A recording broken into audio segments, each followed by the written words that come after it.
You know, I've been doing this work for 45 years. And over that time, I invented my own technique. I began to find out new things that came in that nobody else had ever discovered.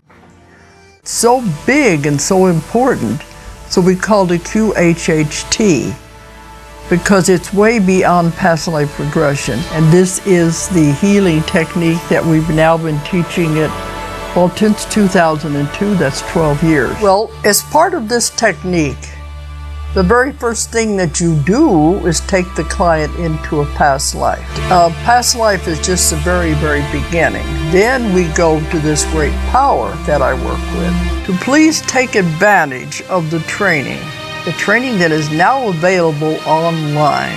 You can find it through my website, DoloresCannon.com.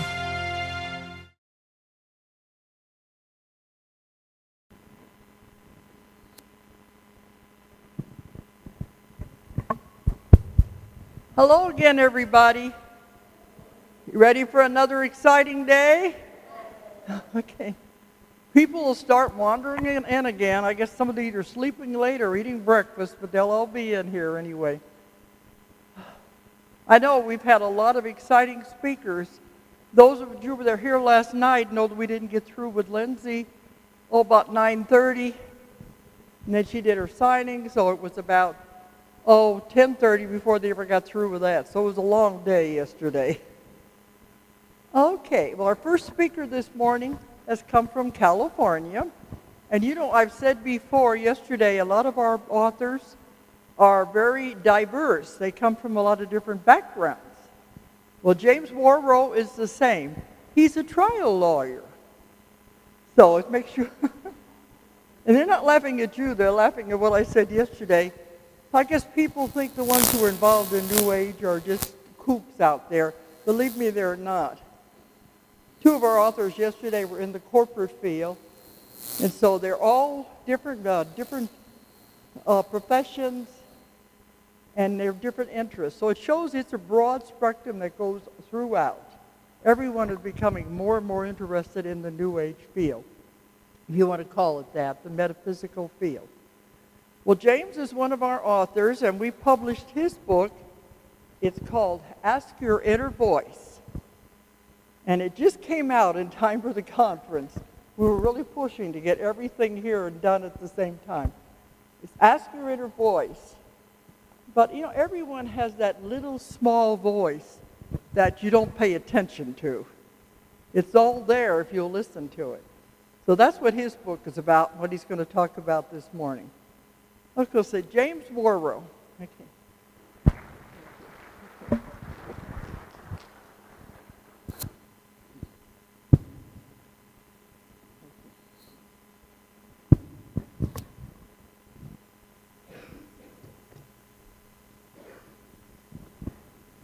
I'd like to thank Dolores for that fine introduction.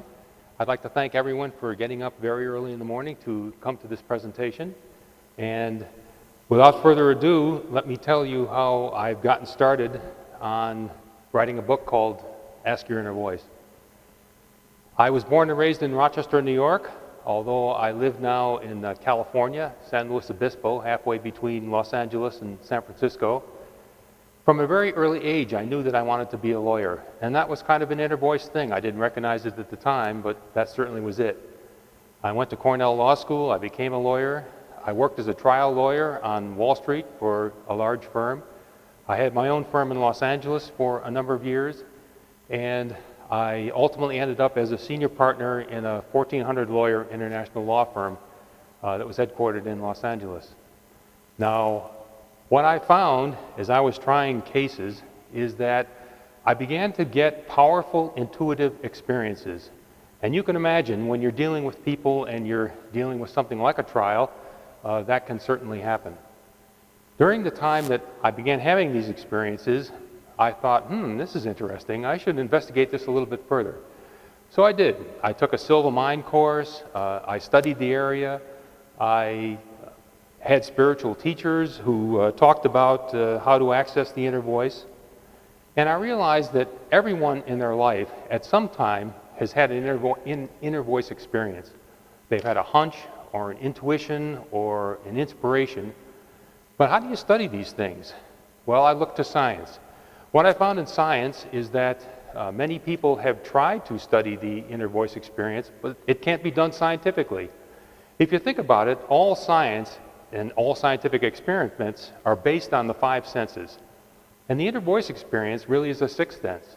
People have tried. Descartes, Freud, Jung, they've called it consciousness, the unconscious, the collective unconscious, cosmic consciousness.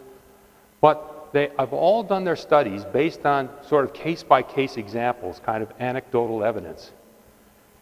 In time, the social scientists figured that the way to study this kind of sixth sense experience is through these anecdotal sort of situations.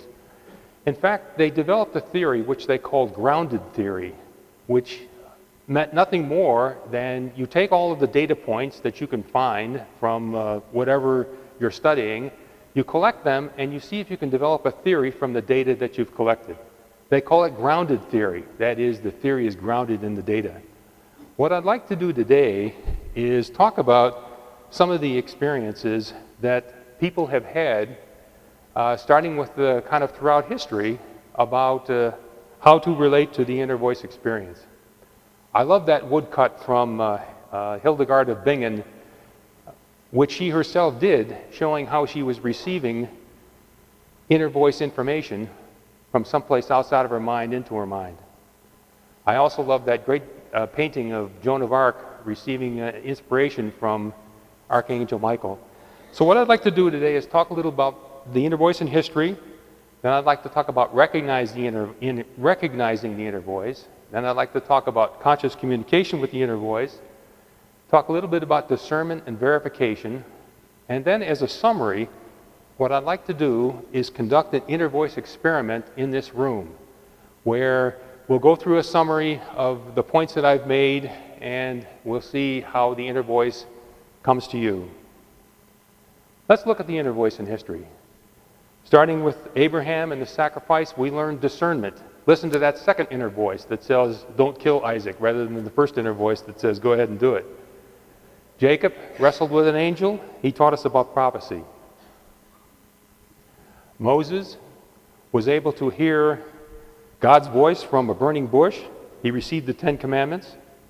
Elijah, the biblical story where God appeared to speak to Elijah through an earthquake, through fire, through wind, but God was not in those things. He was in the still small voice. Apart from the Christian era and the Christian mystics, there was Buddha, who taught us about meditation and that divinity can speak to us from within.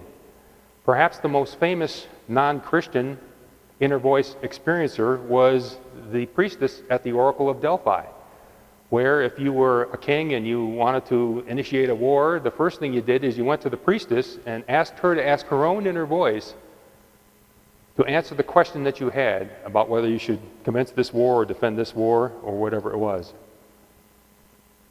Socrates had an inner voice. Perhaps the most famous Christian inner voice person was Jesus. Early Christian theologians believed that the inner voice is a way to reach divinity. The most famous figure in the Islamic religion, Muhammad, his revelations became the basis of the Quran. Hildegard of Bingen again, receiving the inner voice. Francis of Assisi was an important inner voice figure in the early Christian church. The great Persian poet Rumi had inner voice experiences, and the curious thing about the way he received it was through ecstatic dance. In fact, that is still incorporated into, in Turkey, the concept of the whirling dervish, who is a Muslim mystic, ascetic, who receives inner guidance from the frenzy of the dance. Joan of Arc, one of my favorite figures as a teenager, got French generals to listen to her about how to defeat the British. And not only did they listen to her, but they incorporated it, and it worked, showing once again that I think valuable information can be obtained from the inner voice. Michelangelo, I love his description of all he had to do when he had the vision from within is look at the stone, and then all he had to do is chip away the part of the stone that was not the statue. Martin Luther had a strong inner voice. Joseph Caro, the last great codifier of Jewish law, found spiritual wisdom from within, from a spiritual teacher. Ignatius of Loyola, who founded the Jesuit order, had an interesting rule that applied to all Jesuits under his control, and that is they were each assigned a spiritual advisor, and whenever they received inner voice guidance, before they acted on it, they were to check with a spiritual advisor, showing an important part of the discernment that's necessary in inner voice work. This is Dolores' field. Nostradamus, one of the most famous receivers of visions from within. Teresa of Avila, probably the greatest proponent of meditation in the Christian world, who believed that oneness with spirit was possible through meditation and pursuit of the inner voice. John of the Cross, who wrote a very famous poem that is still recognized today. It's called The Dark Night of the Soul, about the oneness of the soul pursuing its path from where it finds itself to oneness with divinity.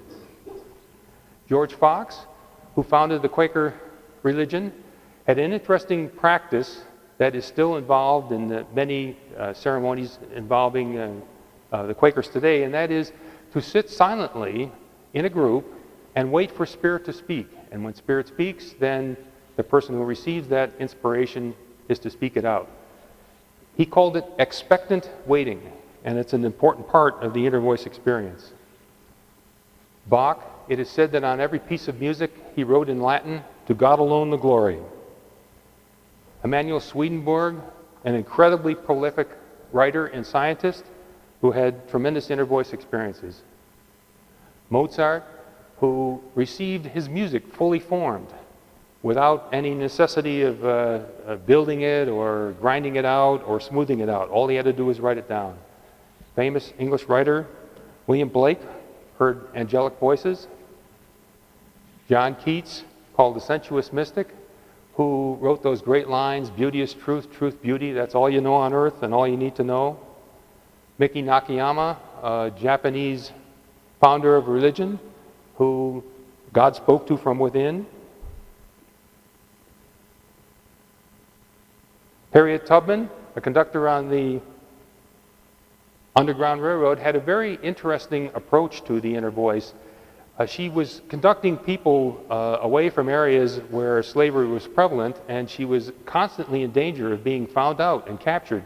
Every time she got into that situation, what she would do is ask her inner voice, "What do I do?" And her inner voice invariably told her how to elude capture. Nettie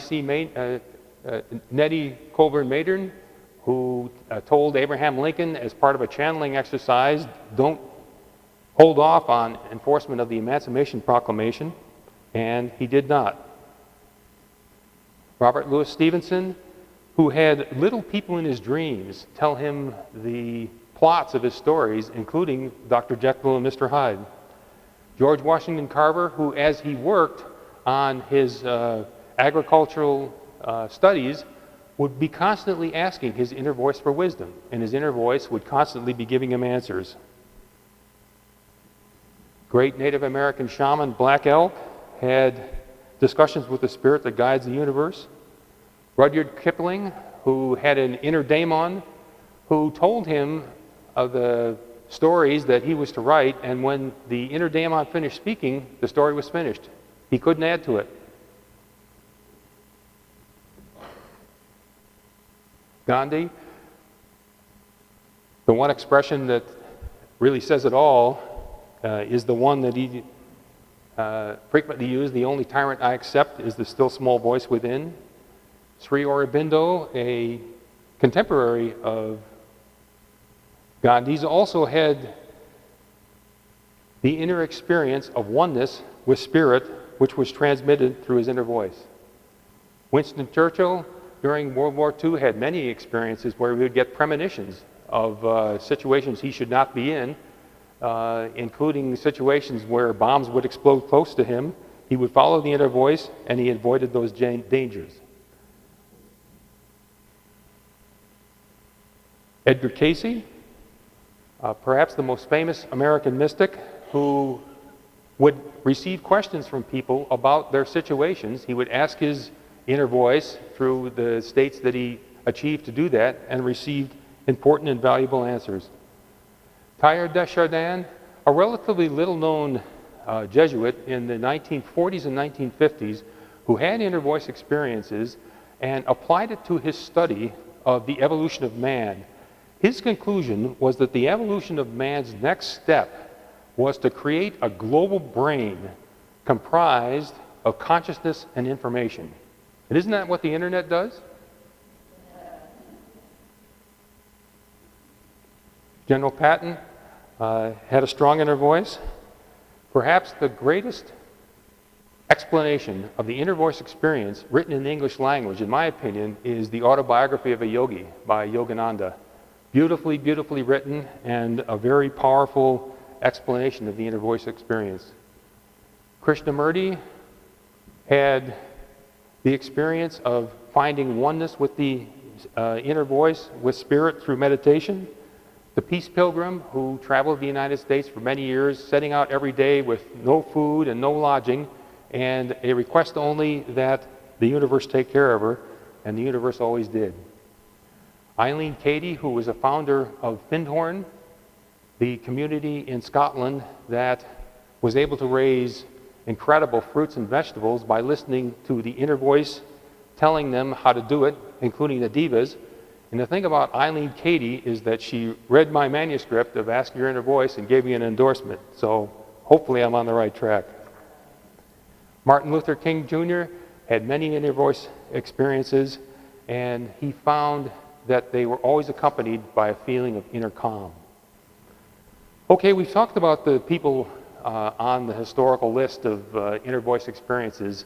And the thing that I find about them is that, as Dolores was saying earlier this morning, they're incredibly diverse. They're not psychotic. They had led really spectacular lives. They were sane. In fact, they were so sane, they might be called super sane. Notice that every major religion was founded by someone who believed that God spoke to them from within. Those major religions are believed in and have been by billions of people throughout history. So I know we talk about these things are New Age related, but they're really quite mainstream if you peel away the accoutrements of it, because so many people have believed in these religions that were founded by people who believed in the inner voice. Well, what about regular people? There's a New York inner voice teacher by the name of Susan Shumsky, who has been conducting seminars for many, many years into the inner voice experience, and she has been asking her people to set forth what they see as the benefits of listening to the inner voice. And I've listed on the screen a number of the benefits. My own experience is that it is possible to get accurate guidance to trivial questions and important questions, questions relating to health or relationships or finances, by talking with the inner voice. Today, I want to show you a few ways to get in touch with this inner voice experience. Okay, what's the first experience that we have with an inner voice? I think we all already know something about inner guidance. In fact, we all have had the experience of conscience. In fact, if you don't have the experience of conscience, society says that you're a sociopath. So it is clear that everybody has had some guidance from within. And you know the sound of conscience too. It's kind of part of the internal monologue. Sometimes it's stronger, but sometimes it's not. Sometimes it simply says, don't do this. In fact, that's one of the things that is interesting about conscience. It's always negative. It says don't. It never tells you what to do. It always tells you what not to do. I think conscience is each person's moral compass, and it's kind of comprised of guilt and fear, but also society's norms. Now, we know that society is not always right. In fact, there are great examples in history of societal norms that were not right, like the Inquisition, or like apartheid. So I think that the inner voice is more than just conscience. It's more than each person's moral compass. But I think it's also true that in all of our lives we have had kind of an inner inspiration that was positive, that told us what to do instead of what not to do. And that experience was kind of a positive direction from within. Now, what is the inner voice then? Well, the people on the historical list called it spirit or guides or daemon or angels or God, higher self. A lot of people believe that it's kind of a spiritual radio receiver. It's the way we make the sixth sense connection. It's the way we experience the sixth sense. Other people feel that the inner voice is a continuum from hunches to intuition to creativity to actually communication with deity. For me, it is that positive inspiration from within. And for me, it's the same thing as the still small voice referred to in the Bible. Okay. How do we recognize the inner voice? Well, the sound of the inner voice is like the sound of conscience. It's the sound that you normally hear in your head, and it oftentimes can come with a feeling. It can come with a feeling of peace. It can come as a sense. But there are many voices in our heads. There's the voice of conscience. There's the voice of the normal chatter we all hear. The car needs fixing. I have to run to the store today. There's the negative inner voice, the negative critical voice, which I'm sure that we all possess. Oh, you did that wrong. Oh, nobody's going to attend the lecture. Oh, the plane's going to be late. All of those kinds of things. Well, how do we tell the difference between each of those different inner voices? There's a success coach by the name of Michael Neal who I think hits it exactly. He says if you want to tell the difference between the inner voice that's critical and the true inner voice and the internal monologue, the inner voice is the one that doesn't think you suck.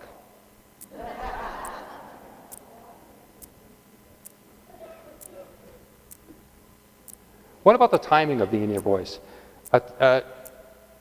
The inner voice, in many people's experience, is a light that is always on. And it's only a matter of removing the blockages to receiving it. It can speak at any time. The best times to hear the inner voice, when the inner voice is speaking, is when the mind is quiet. Now, it can be in meditation, but that's not the only place. It can be in the shower, or it can be driving on the freeway, or it can be being near water, or it can be walking in the woods. Perhaps the biggest obstacle to listening to the inner voice, though, is not having the mind quiet enough to hear the still small voice within. Another major obstacle is not feeling worthy to hear divinity speak to you. And I think where this comes in is people feel that their questions are too trivial, or that divinity can't be bothered with whether or not their granddaughter should be doing better in school. But to me, it seems that the experience of the people on the historical inner voice list shows that the inner voice experience is a human right, that the light is always on, and that you can hear it at any time. Okay, where do we begin with figuring out how to consciously and actively communicate with the inner voice? Not just waiting for the inspirations to come, but actually seeking the inspiration. Well, let's start with what you know about inner messages. Every one of us has had a situation where when we've been at work, where a situation has arisen that we initially did not know how to solve, but ultimately we did solve it. Well, how did we do it? Creativity studies have shown that creativity is comprised of a couple of steps: research, kickback, aha, and manifestation. So you probably went through some aspect of those steps. The first step, research, you study the problem. You try to figure out why it is that you're not able to solve it. My example for this is when I have a problem around the house, I have a handyman that I work with. For example, if I have a sticking door, I go over to the door and kick it a few times, and when it doesn't open, then I call the handyman. And what he does is he comes over, and the first thing he does is he takes a little flashlight out of his pocket, and he turns that flashlight on, and he looks all around the door jamb. Looks all around the door jamb. He invariably finds where it's sticking and he invariably fixes it. I think that's the first aspect of solving any problem, and particularly a problem at work, doing the research to see if you can understand where the problem is. The next aspect is kicking back. If you can't immediately solve the problem, what you do is you set it aside for a while. We have all said during a conversation with someone else, well, I can't remember right now that name, but give me a moment, it'll come to me. We all also have said from time to time when we're faced with a difficult decision, well, let me sleep on it. What's happening when we're doing that? What we're doing is we're turning over to our inner self these problems and questions. And invariably, the answer comes to us, like the answer at work. It comes to us. There's an aha moment. It suddenly pops into our mind. Once that happens, where am I at with my show here? Once that happens and we receive the aha moment, then we manifest it. And the reason we manifest things is because it's part of the process. We make it exist in the world, not just exist in our minds. How do we find the steps to consciously communicate with the inner voice? Well, let's go back to what we learned about creativity and what we know about solving problems in work. The first thing that we want to do to consciously communicate actively with the inner voice is to formulate the question. And when we formulate the question, we research all of the elements of what we really want to know about the situation. And we ask ourselves, what am I really trying to find out here? Then we ask one question that is simple, clear, complete, and unemotional. Now that sounds like a lot of nebulous phrases, but you do it every day. When you do a Google search, what do you do when you search for something on the internet? Well, you ask one question, you make it simple, clear, complete, because if you don't, you're not going to get the answer. Now, a thing that you also don't do when you're doing a Google search is ask an emotional question. You've got to somehow detach yourself. You have to separate yourself from the result and from the question. My example of a very bad inner voice question that is not detached is one like this. I can have this double scotch, right?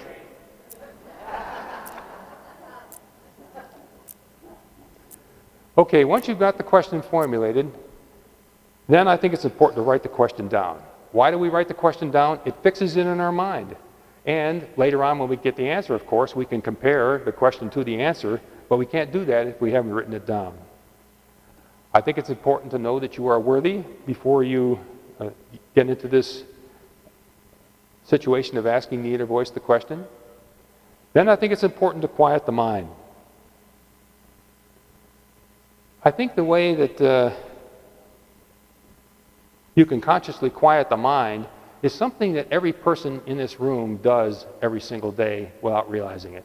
And what is that? Well, when we go to sleep. We don't go from the state of being totally awake to being totally asleep. What we do is consciously quiet the mind. And that really is all that's necessary for the inner voice experience, is to quiet the mind while consciously staying awake. In other words, stay in a form of wakeful relaxation.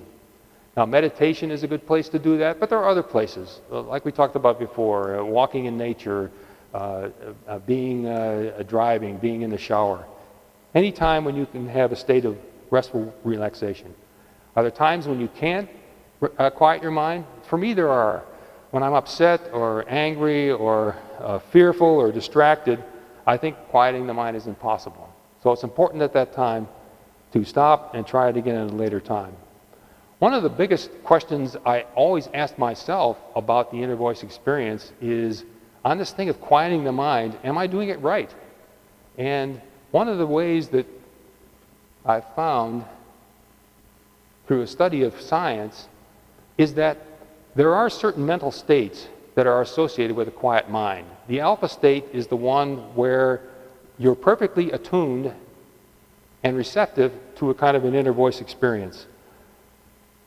How do you get into that experience? How do you know that you've gotten into the alpha state? Well, the way I have found to do it is I found a piece of music that was designed to do that, to entrain your mind to the inner voice state.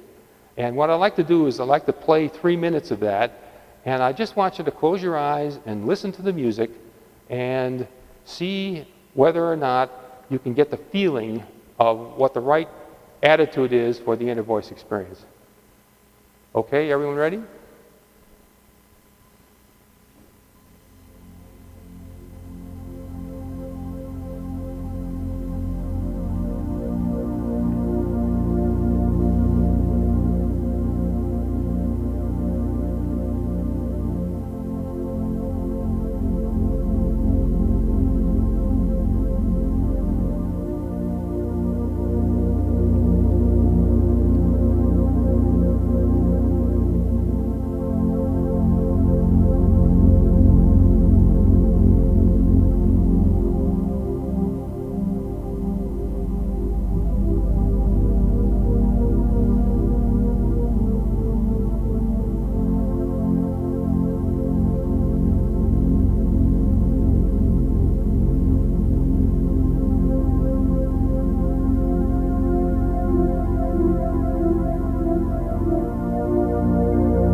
That's the experience. The trick to it is staying awake. That kind of wakeful relaxation is the state in which you can set your mind to finally take the important step, which is to ask the question.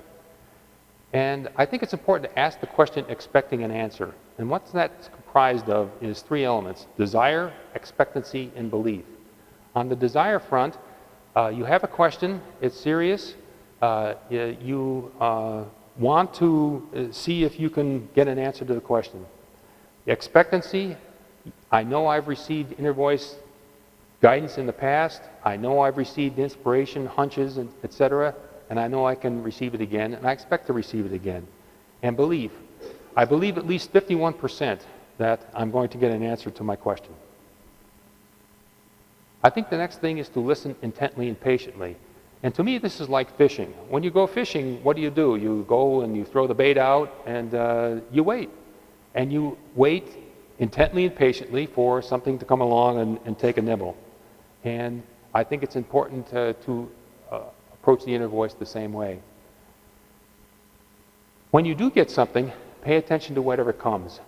The words that come to us from within can be so simple and yet so profound. I have an example of a friend who was a runner, and she started to experience problems with her heels. And she went to the podiatrist, and the podiatrist said, well, here are some shoe inserts, and here are some pills to take, and vary your running path. And she tried that, and it didn't work. She still had problems with her heels. So she asked her in her voice, what can I do to alleviate my heel pain? The answer she got was, better shoes would help. Now, how simple, how obvious. And yet, she went out and she got the better shoes. She got new walking shoes and new running shoes and new sandals, and the pain went away. Listening intently and patiently, and paying attention to whatever comes. I think the next most important thing to do is to write down the answer. The experience that we've all had as a child, I think illustrates this point. I don't know if you've ever played the telephone game where someone writes out something on a piece of paper and whispers it to the first person in the line, and the first person whispers the phrase to the second person in the line, and so on down the line, and the last person speaks out loud what they've heard. What they've heard is always totally different than what's written down on the piece of paper. So that's why we write it down. Not only that, if we've written down the question and we've written down the answer, we can compare the question we asked and the answer that we got, and we can see the wisdom of the connection between the two. In addition to that, if you keep a journal, like many inner voice listeners do, you can compare it over time, the question and the answer, to what actually happened in your life. And I think that is an important element of the inner voice experience. Once you have the answer, I think it's important to verify the answer, and we'll come back to this.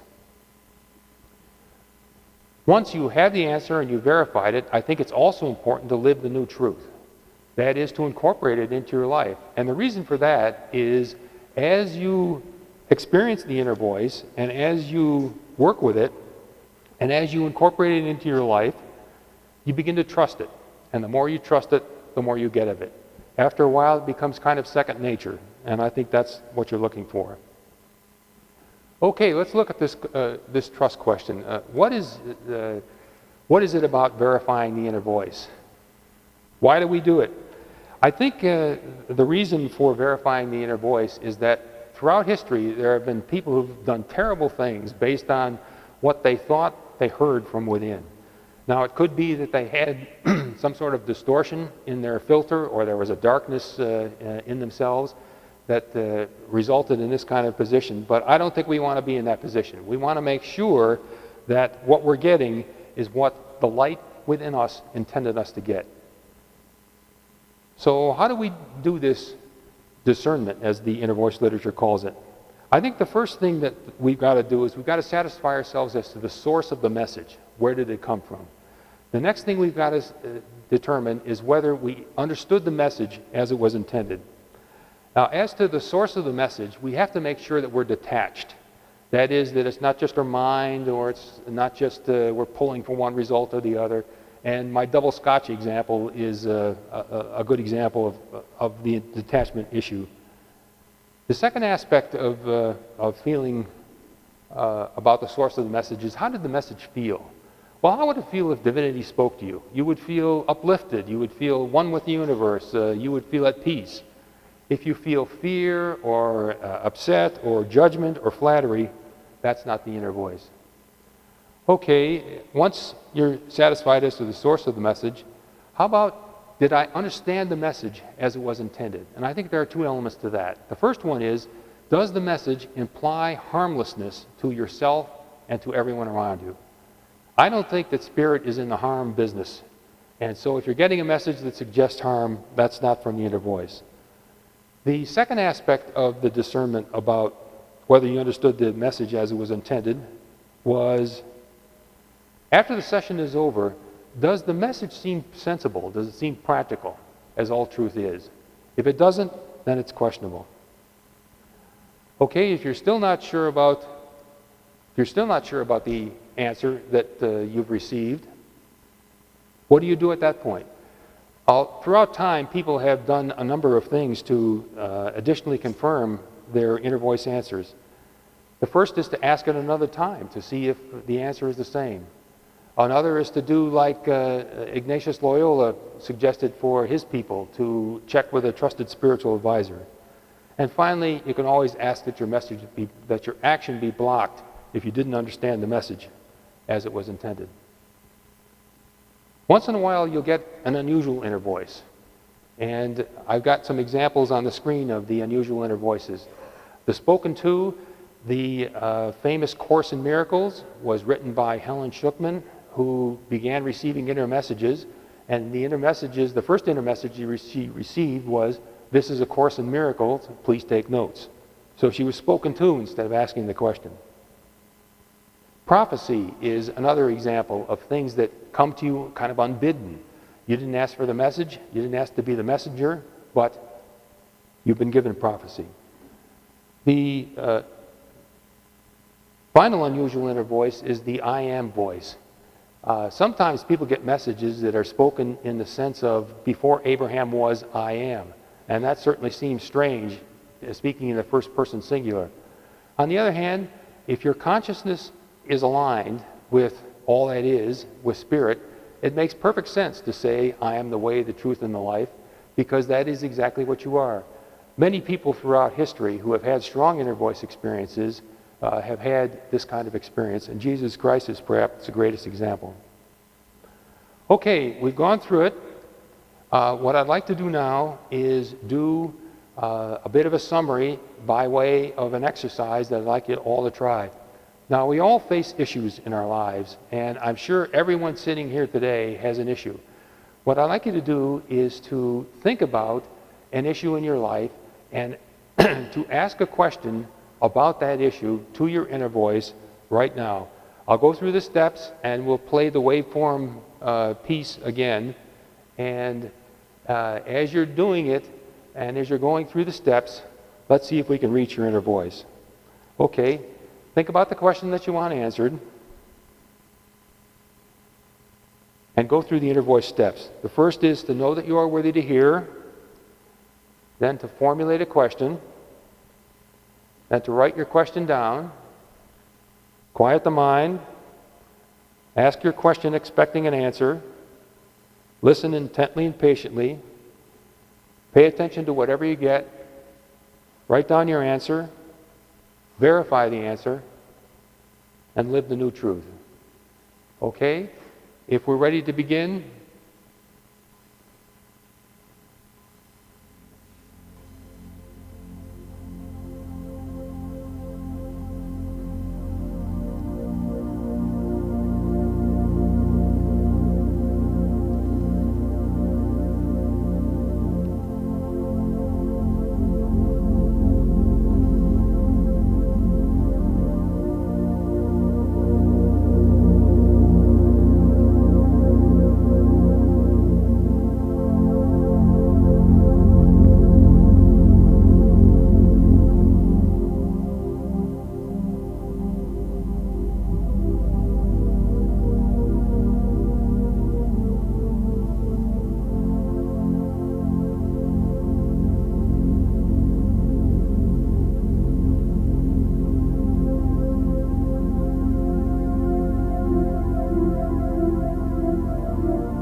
Okay.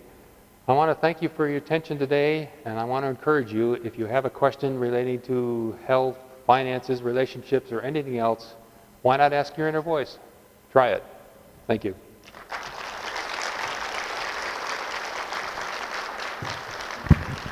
Stay here. If you have a question, come to the microphone. Anything you want to ask James?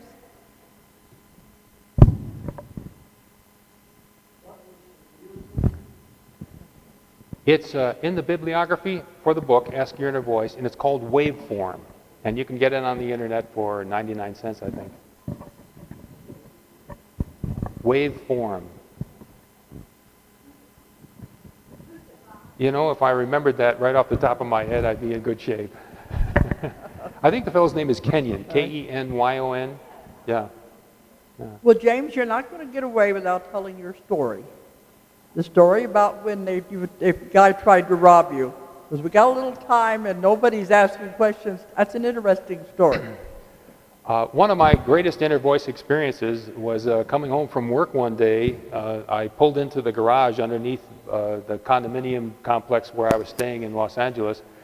And as I pulled into the garage, I got out of the car and opened the back door to get some stuff out of the back seat. And a nice young gentleman ran into the garage behind me, and as he came running toward me, I could hear him rack the slide and pump a cartridge into the round into the pistol that he was holding. And he requested that I give him my watch. Now, he didn't request it in exactly those terms. He used somewhat more colorful language than that. But he said, give me the watch. So, okay, I'm not crazy. Sure, have the watch with my blessing. I hope it works for you. As I gave him the watch, and as I turned to go away, I mean, I guess our business was finished, he said, lie down in the back of the car. And when I heard that, I said, now wait a minute, is this guy going to try to kill me? So my immediate reaction that flashed through me was fight. Don't wait until he gets you into a position where you can't do anything. Actually fight. As soon as I got that feeling, I got another feeling that was very, very calm. It was, don't do anything. He just wants to make a clean getaway. And I realized that as the inner voice experience. And when I received that, I did what he said, and the kid just ran away. I was completely unhurt. The watch was gone. I didn't like it anyway because it was an ugly Rolex and it was too big and too gaudy. And it was a beautiful experience.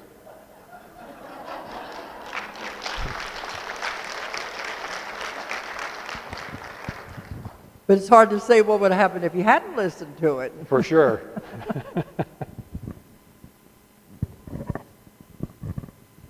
Anybody else have any questions? Because I know you all hear these voices. And most of the time we just say, oh, it's just our imagination. We don't pay any attention to it. But it really is your other self, higher self, what do you want to call it, trying to get your attention. Your guides, your guardian angels. So it's always good to listen to it without, I think men are worse than women. You know. Because women, we have that instinct that we listen to. Men are always, saying, oh, it's nothing to it. Okay, come over here. My question is, how have you used your inner voice in your trial proceedings?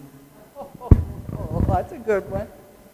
I guess the greatest inner voice experience I ever had is I was trying a case where I was defending a doctor, and he was accused of having faked up some medical records with an employer to squeeze a guy out of a job. I knew that the doctor was a young guy and that he probably wouldn't have done such a thing, but it's a matter of proving it. And so we were going along, and the trial was going pretty well until the other lawyer came in one day and said, I had my investigator go look at the records, the original records, and we had been using Xerox copies throughout the whole proceeding. And he said, the original records are full of whiteouts. There are mountains of little whiteout all over these records, and they were in the critical places. And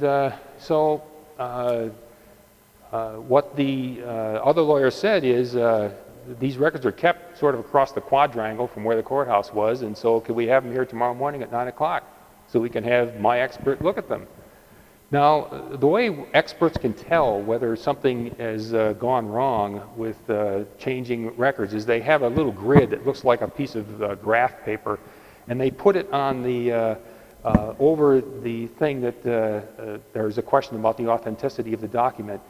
And if the thing is typed, it's impossible to roll a piece of paper into a carriage typewriter to type on it, to roll it back out, to make the changes, roll it back in, and type in. It's impossible to do it. So these little squares show them where the issues were. We hadn't seen these documents, and they weren't going to show up until 9 o'clock the next day. And so we were really faced with a dilemma. And the question was, do we object to this procedure about examining the documents, or do we sort of wholeheartedly embrace it? And the question was critical, because if the records had been changed, of course, my doctor's career was in jeopardy. So, okay, we all broke for the day, and I went back and I stayed up most of the night and just, you know, kind of following these steps, writing down on a piece of paper what the options were and what do I really want to know. And what I came up with is, do I hire my own question documents examiner, or do I object to the whole process and try to block the whole thing? Well, as I was going through the issues, it finally just came to me, kind of a peaceful feeling, saying, hire the documents examiner. And so, okay, we showed up in court the next morning at 9 o'clock in the morning, and the other guy got to have his expert go first, and his expert was great. It's one of those situations where his expert testifies for you. It's just fabulous. That's what happened. I didn't even have to put my guy on the stand. But I embraced the process rather than objecting to it, and that was an inner voice experience.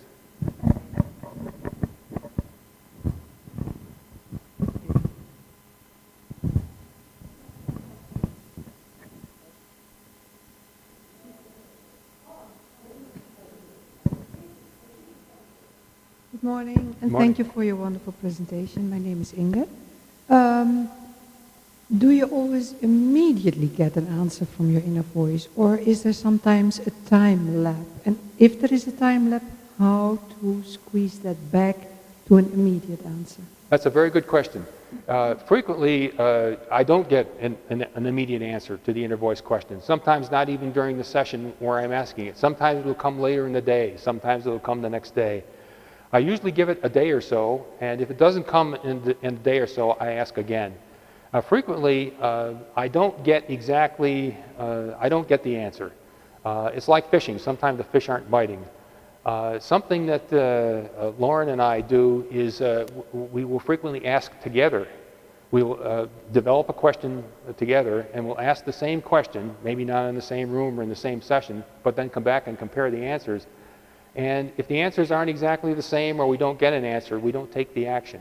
But if they are the same, and frequently they're in the same words, we figure that's the inner voice. Question over here. You know, you all know that if you meet somebody and you feel uneasy, there's something about them you can't put your finger on. They haven't said anything, they haven't done anything, but it's that uneasy feeling. You don't want to be around them. Well, I think I always call it your guides and guardian angels are warning you. So they say, pay attention to that. Mine are always telling me, don't drive down that street, go this way. And you say, why? I mean, curiosity would say, what's down that street? But you're better if you pay attention to it anyway. Okay, you had a question. Yes. I've tried your experiment now. And what I'm asking my inner voice is, what is my question?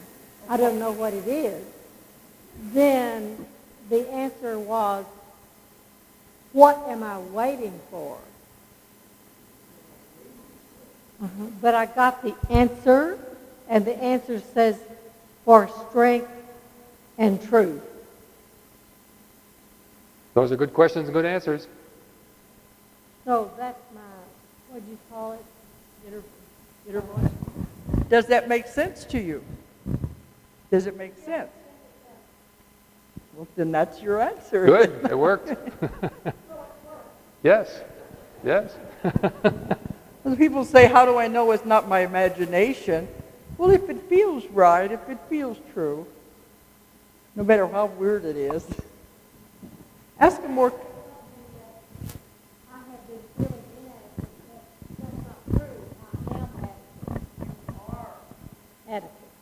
said she's been feeling inadequate, but she is adequate. She is. Everyone is. Thank you. You can create anything in your life. There are no limitations. You're perfectly adequate to do anything you want to do. It's just belief and trust. Well, you know that. You created this book. Okay, she's got a question. Okay. That's how strong your mind is. Okay. This is open. Good morning. Good morning. Thank you. My question is, did you have, after you wrote this book, did you have any positive feedback from family members or friends or business associates? Or did you have any repercussions in your life? That's a good question. From my business associates, they all knew me before that as a trial lawyer. And they knew there was going to be no nonsense in my presence. And when I was going to say something, I meant what I said, and I said what I meant. And therefore, I got a little bit of curiosity, wonderment, but I didn't feel I got judgment. And one of the things that always amazes me about the world that we live in today is I'll open up my computer and I'll get a message from some guy in India who said, I was in a coffee shop today and I was just going on the internet and I saw the announcement about your book and I thought this is exactly the kind of thing I've been looking for. And it happens all the time, and that's a beautiful thing. Well, you remember Sherry Cortland who spoke yesterday.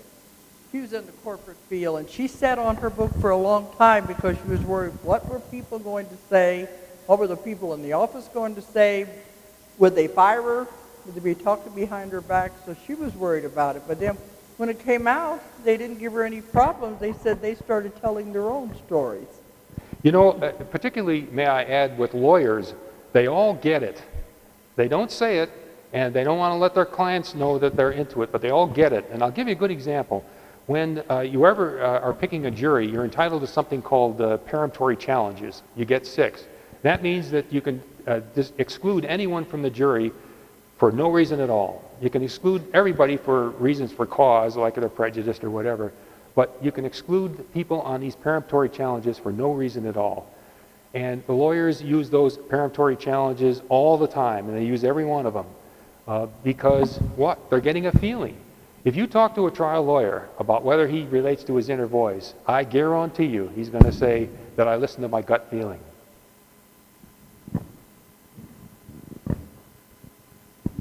Okay, are there any more questions? Okay. But I always tell people, you only fail if you never try. True. You'll never know if you don't try. Those are the ones that fail. True. It don't matter what other people say. I think right now, to what we're entering, people are more open to this than they used to be. Used to be you really had to hide and be in the closet. Not anymore. We got somebody else coming up here. Now it seems like people are more open, and we're not the weirdos out there. Things are changing, and that's good. Okay. Good morning. Thank you for the presentation. I want to ask a question. Does all the answers can come from external source, not only internal? Like, for example, I have an experience that I was meant to come here to answer a few of my questions, and I found like I have answers a lot of my personal questions. You know, I didn't get the sense of that question. I'm sorry with the way I didn't hear your question. Oh. All right. Can the answers that you're looking for your question can come from external source? For example, another person telling you something, approaching to you. For instance, like I felt like kind of like to come here to get some answers. I felt a call to come here to get some answers. I understand.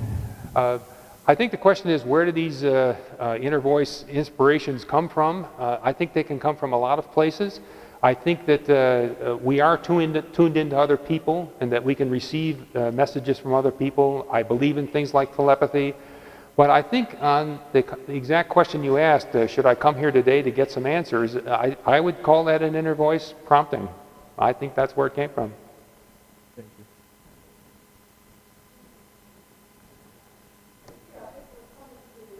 He's giving me the signals over there that it's time to wind up. Anyway, okay. Well, I want to thank James for coming all the way from California and taking time away from his work to get here today. Thank you. And we'll be doing book signing next door. You know, I've been doing this work for 45 years. And over that time, I invented my own technique. I began to find out new things that came in that nobody else had ever discovered. So big and so important, so we called it QHHT, because it's way beyond past life regression. And this is the healing technique that we've now been teaching it, well, since 2002, that's 12 years. Well, as part of this technique, the very first thing that you do is take the client into a past life. Past life is just the very, very beginning. Then we go to this great power that I work with. To please take advantage of the training that is now available online. You can find it through my website, DoloresCannon.com.